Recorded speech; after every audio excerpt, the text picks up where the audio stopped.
The international effects of the Ukraine-Russia war threaten the Eastern European bloc.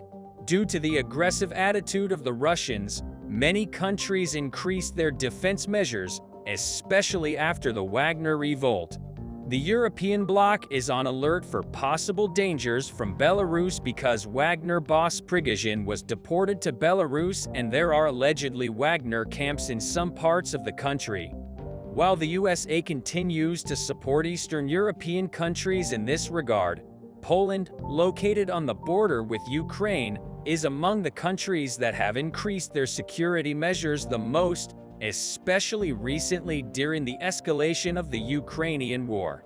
Poland strengthened its defensive measures in the Russian-controlled Kaliningrad special region, which borders Lithuania and Belarus. Kaliningrad is strategically and militarily advantageous for Russia. It is Russia's only year-round, ice-free port from the Baltic Sea, and the Russian Baltic Sea Fleet is stationed there. Russia also has nuclear missiles in Kaliningrad, placing them within close range of major European capitals. Another fact is that Kaliningrad is also at the center of the world amber trade. About 90% of the world's amber reserves are located here. These facts make Kaliningrad indispensable for Russia. And do they share the same thoughts in Kaliningrad? What measures are the Poles taking against Kaliningrad and the Russians? Let's take a closer look at the very critical developments that have left Putin helpless in this small Russian enclave lately. Kaliningrad is much more like Europe, and its residents are proud of its Western-like values. A crisis erupts in Kaliningrad as the Russian-dominated enclave faces isolation and rising tensions. According to activists who have pledged to liberate the private region from Moscow, Baltic Republican Party leader Rustam Vasilyev said that the region's separation from Moscow is only a matter of time and that Russia has put aside the region's name for Königsberg, which is historically German. Rustam Vasilyev painted an alarming scenario for the more than 430,000 residents of Kaliningrad if Russian control continued. While 430,000 Russians from Kaliningrad rebelled against Putin's policies, he sided with the West. A March referendum shows that Russian President Vladimir Putin's lofty ambitions to revive the Soviet Union may be taking an unexpected turn. The ideal of secession and the establishment of an independent state seems to have the support of the majority of the citizens of Kaliningrad. According to the survey, 72.1% of respondents in the Kaliningrad region express a desire to leave the Russian Federation already bogged down in Ukraine. Vladimir Putin could soon face an insurgency on Russia's own border. The tension in Kaliningrad could threaten to fuel demands for Moscow to leave its orbit altogether. On the other hand, Kaliningrad, home to Russia's Baltic Fleet and tens of thousands of soldiers, has always been a hot spot on Europe's military map. Currently, the border lines in this region are very active. Since the beginning of the Ukraine-Russian war, Poland has taken the most security measures against the brutal plans of the Moscow administration and the possible Wagner-Minsk partnership. The Polish army built a huge fortification on the 237-kilometer Kaliningrad border. In addition, Poland infuriated Putin by changing the name of Kaliningrad. The Warsaw government has greatly increased its security measures against any threat that may come from this borderline. The last measure taken by the Poles on the Kaliningrad border was to build a firewall. Polish Prime Minister Mariusz Błaszczak reported that the fortification planned on Poland's 10-kilometer border with Kaliningrad consists of 3 rows of barbed wire, 2.5 meters high and 3 meters wide, accompanied by an electric monitoring system and cameras. In addition, Mariusz Morawiecki reported in his latest statement that the Polish army has strengthened its defense lines on the country's eastern borders with Belarus and on more than 237 kilometers of the border with Russia's Kaliningrad Oblast in the northeast. According to Mateusz Morawiecki, Poland's borders were strengthened specifically to prepare for an armored attack from the country's eastern neighbors. With this wall line, the Poles virtually blockaded Kaliningrad. The Kremlin administration and Russian leader Vladimir Putin are wondering about Poland's next move in this regard. Poland, on the other hand, worries Russia may try to use Kaliningrad to create chaos, as it did last year when it encouraged thousands of immigrants, mostly from the Middle, Eastern and African countries, to cross into Poland from Belarus, a close Russian ally.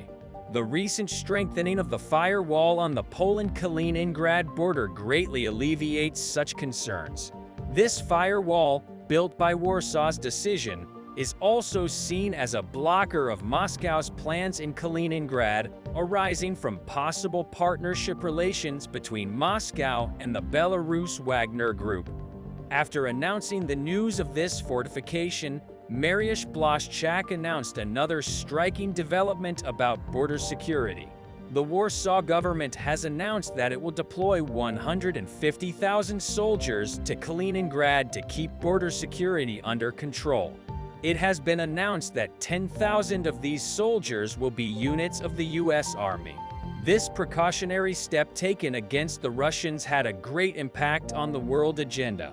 It's thought that the border area between Poland and Ukraine will be much safer, with the U.S. government's NATO troops securing the Eastern European flank. The joint work of the U.S. and Polish troops on border security is also expected to reduce the possibility of a possible new missile attack on the Polish border. In fact, one of the most important details on this issue was that the people of Kaliningrad no longer wanted the Russian leader, Vladimir Putin's regime, not the measures taken by the Poles. The inhabitants of the region are now so bored and fed up with this war that they don't want any policy imposed by the Russian regime. Currently, rebellions against the Russian regime in Kaliningrad have increased considerably. The people in this region neither want to fight for Russia on Ukrainian soil nor engage in any activity along the border lines. Therefore, for the residents of Kaliningrad, the security measures taken by the Poles are not disturbing. On the contrary, the firewall built by the Warsaw administration and the decision to strengthen this wall line make the residents of Kaliningrad much more comfortable, because the firewall at this region's border also reduces the occurrence of any clashes. In particular, the Poles' massing of troops in Kaliningrad is among the factors that reduce the probability of clashes much more. In addition to taking security measures in Kaliningrad, Poland maintains that this area is actually its own Kaliningrad, with a population of about 1 million. Is the northern part of what used to be German territory in East Prussia and became part of the Soviet Union after World War II. It is also home to the Russian Navy's Baltic Fleet. Poles think it's necessary to save Kaliningrad from Russification. The Warsaw government has taken a critical step in this regard. This step was described as the next surprise move that Vladimir Putin expected from the Warsaw government, but he could not guess what happened after the security measures in Kaliningrad, Poland. The government in Warsaw announced recently that Poland will stop using the official name of Russia's Kaliningrad enclave and revert it to its historical equivalent. Poland's Minister of Development, Waldemar Borda, reported that Kaliningrad will now be officially called Królewicz, referring to the recommendation of a state commission tasked with standardizing foreign names in the Polish language. Kaliningrad was known as Königsberg for hundreds of years before the Second World War and was part of East Prussia. Królewicz is the Polish translation of Königsberg. The aim of the Warsaw government was described as opposing Russification in Poland. For this reason, he states that the Warsaw-Kaliningrad region will now be referred to as Królewicz in official documents. Another important reason for this change was, as we mentioned, the result of Russia's invasion of Ukraine. Now, in Kaliningrad, which is facing a name change, things get even more complicated. The Russians reacted strongly to the change of name for this enclave. Russia suggested that the decision was on the verge of madness and could trigger a hostile move. Kremlin spokesman Dmitry Peskov stated that throughout history, Poland has occasionally slipped into this frenzy of hatred against the Russians. This Polish decision and Russia's reactions to it point to another deterioration in the NATO-aligned relationship between Poland and Russia. However, the strategic importance of the region shows that this decision is quite appropriate for NATO and Poland. The heavily militarized zone is long rumored to be home to several Russian nuclear weapons and is home to nuclear-capable missiles and MiG-31 warplanes armed with hypersonic missiles. The maritime border makes it the perfect place to launch an attack, even though the region is completely separated from mainland Russia. Poland, on the other hand, is one of the countries that realize the dangers of the Russians in Kaliningrad and in the Baltics. In summary, the Warsaw government, which prevents Russia from posing more risks in the war in Ukraine, Kaliningrad, or the Eastern European bloc, on the other hand, continues to support Kiev in every sense. A ghost is haunting Europe, the ghost of communism. This phrase was coined by the famous philosopher Karl Marx in 1848 and became one of the world's most important predictions. In those days, it was very difficult to predict the rapid spread of communism in Europe, but Marx's words soon came true. Communist movements gained strength in Europe and major uprisings broke out in many countries. And today a ghost is haunting Russia, the ghost of freedom. And this ghost is raising the possibility that the protests in Russia could turn into a massive uprising. The latest news from Russia contains many clues. The riots in Russia could spell the end of Putin's political career. And this could be one of the critical events that change world history. Tensions are very high in Russia and the people want things to change. But what exactly is happening in Russia and how could these riots play out? We closely follow the protests in all the cities of Russia and the social-political debates of Russia. In this article, we have compiled all the developments and possible outcomes for you if you are ready. Let's get started. First of all, the specter of freedom circulating in Russia is very important. All Eastern countries, Russia in particular, have repressive governments. These rulers do not apply democratic rules and put pressure on the media. The activities of civil society organizations, universities, and independent journalists are restricted. Restrictions on people's way of life are increasing. But this situation has started to change in recent years, especially with the development of technology and the establishment of new communication networks. Repressive regimes have become completely helpless. People expressing their opinions on social media started to criticize the rulers. Independent journalists have also become more active through social media. The Russian people have been very affected by this process. The Russian people, especially those communicating through Telegram groups, started to realize Putin's lies. Many news that never appeared in the Russian press appeared on social media. Russian people also organized anti-war protests on social media. There were many protests every day in Moscow and St. Petersburg.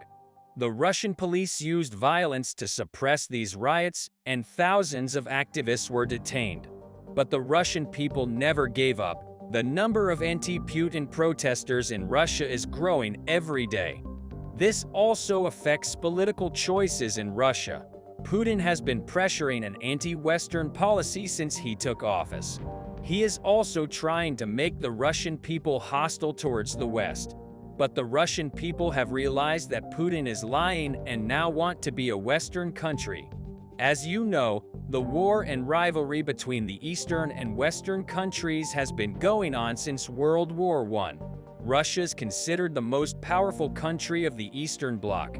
Putin has always seen the West as the enemy and has escalated this rivalry. But young people in Russia don't want war anymore. That's why they want better relations with democratic Western countries. This could lead to a huge change in Russia's history. This change in Russia could be a milestone for world politics. If Russia decides to establish good relations with the West, the Eastern Bloc will be completely collapsed. As a result, conflicts and wars in many parts of the world would end. The demand of young people in Russia could lead to peace in the whole world. But it is not so easy. Russian President Putin is doing everything he can to keep his power. That is why he is trying to suppress the protests in Russia. The Russian people continue to revolt despite Putin's repression.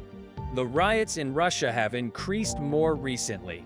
The biggest reason for this is the increasing death toll in the Russian army. About 200,000 soldiers had died in the Russian army. The Russian army is suffering one of the biggest defeats in history. The success of the Ukrainian army in this war is being followed with interest by the whole world. The Ukrainian army has managed to establish a huge superiority over the Russian army. The Russian army lost power on all fronts of the war. Russia had to withdraw from most of the territories it occupied. The Ukrainian army has also announced a new operation to liberate the whole country. This statement has caused panic in Russia because everyone knows that the Russian army cannot win this war. They are worried that more Russian soldiers will die in the offensive launched by the Ukrainian army. The Russian people now think that it is necessary to withdraw from Ukraine as soon as possible. Especially the families of the soldiers are calling for the Russian army to leave Ukraine. Russian people are chanting slogans during protests in any Russian cities, including Moscow. A group gathered in Moscow today said "Peace now." Now, the success of the Ukrainian army in this war is increasing the fear of the Russian people. The Russian people know that the Russian army must withdraw so that no more soldiers die because Ukrainian President Zelensky has also made a statement on this issue. Zelensky said that these operations will continue vigorously until the entire territory of Ukraine is liberated. Everyone saw that Zelensky never gives up. The Kremlin leaders panicked after these statements. Kremlin leaders thought Zelensky would give up. But Zelensky has been bravely defending his country since the beginning of the war. Zelensky has never accepted surrender and is doing his best to liberate all occupied territories. Zelensky's determination is also affecting the Ukrainian army. Ukrainian soldiers continue to fight bravely to the end Russian occupation. The Russian army suffers hundreds of casualties on the battlefield every day, seeing hundreds of soldiers dying every day. The Russian people are organizing more protests to end the war. The Kremlin leaders see both the Ukrainian army and the protesters in Russia as enemies, but they are not succeeding against either. The more the Ukrainian army increases its operations, the more the Russian people demand peace. According to experts, this process completely severed the emotional bond between the Russian people and Putin. The Russian people thought that they had a very strong ruler. However, seeing that Putin was helpless against Zelensky, the Russian people experienced a great disappointment. The Russian people now realize that amenity with the West is useless. That's why they want to have good relations with the West and live freely.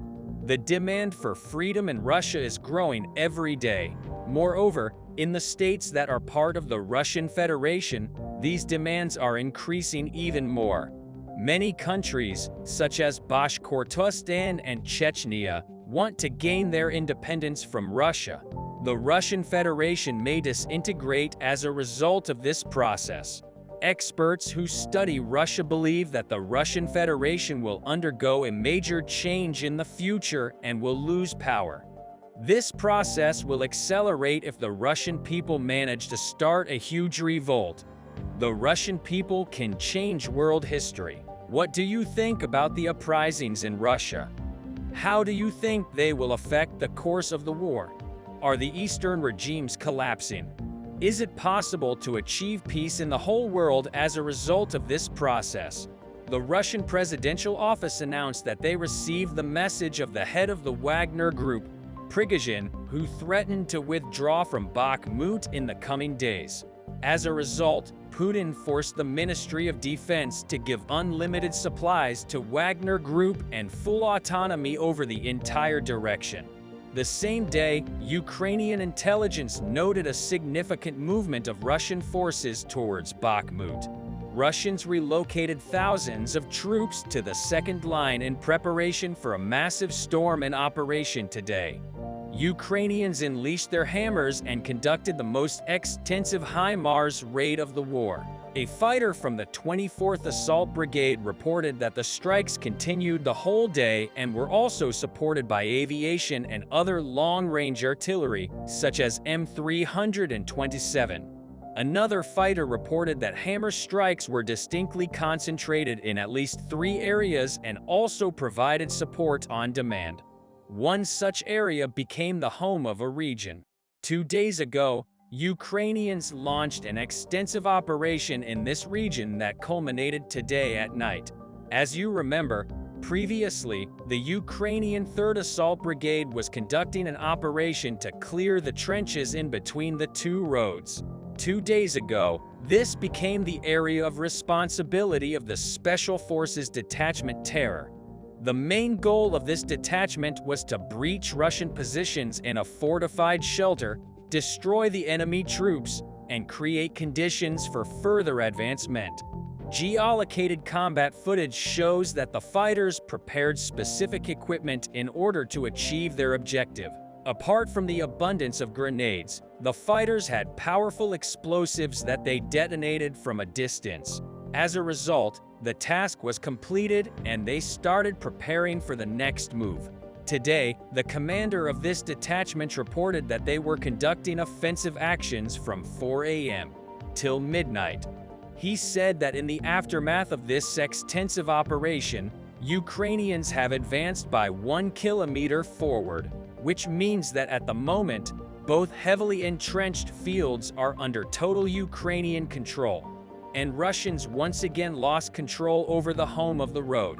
Other fighters commented that such progress was achieved thanks to the coordination with the HIMARS crews that have been hidden in the shelters occupied by Russians, which the infantry struggled to bridge themselves. Ukrainian artillery also intensely shelled and targeted Russians inside Bakhmut itself. Ukrainian fighters reported that after several days of using incendiary munitions, Russian forces assumed that the Ukrainian positions in the citadel worsened and conducted several waves of attacks. Russian sources claimed that Wagner units launched a large-scale operation and started attacking along the whole contact line, while Ukrainian fighters wrote that even though there were indeed a lot of ground attacks during the day, they did not happen at once. The fighters said that Russians presented several assault units in each direction to test waters. They would be eliminated by snipers and finished by mortar crews, and then Russians would send another group, which continued the whole day. One of the main axes of advance became the northeastern side of the citadel. Several days ago, Russians managed to get across the street and establish control over a high-rise building. Shortly, Russian sources published a description of a new Russian tactic, which is indeed quite impressive. These standard Soviet houses only have windows in front and in the back and do not have windows on the sides.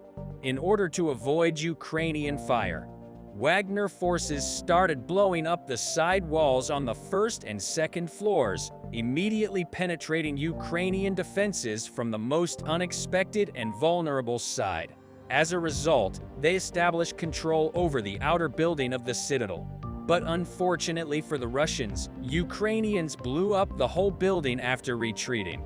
Ukrainians then also hit with artillery a Russian machine gun nest which suppressed Ukrainian fire and allowed Wagners to approach the building from the side. Another main axis of advance became Ukrainian positions on the outer edge of the city. These positions are extremely important because they do not allow Russians to take Rome over and cut off Ukrainians from the west.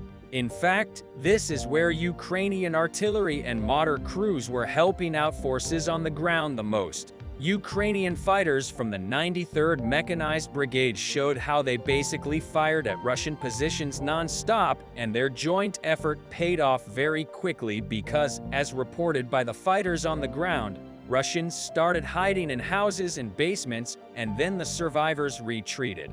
Overall, Russian forces struggled to breach the last Ukrainian defense line in Bakhmut. The only progress that Russians managed to achieve over the last 10 days is establishing control over a small block of houses in the northwest and a line of high-rise buildings east of the citadel. The Institute for the Study of War evaluated the Prigozhin drama and essentially concluded that his blackmail was not a show, but rather an attempt to secure a seat in the Ministry of Defense to get more intelligence about the Ukrainian counteroffensive and secure unlimited supplies to meet the Ukrainian counteroffensive, as if he understood that Putin simply could not allow an effective defeat to happen on the biggest Russian holiday. And as a result, he got everything he wanted. Today, Prigozhin basically confirmed this analysis by saying that he needed a lot of ammunition to conduct the biggest storming operation, clear Bakhmut, and regroup to meet the Ukrainian counteroffensive. Fortunately, Ukrainian intelligence timely noted a huge inflow of troops and equipment and responded with yet unseen ferocity.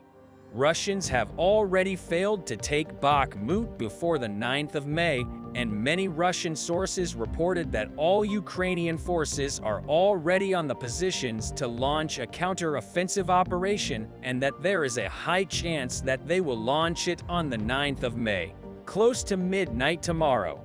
We will see whether this information was real intelligence or just rapidly spreading paranoia.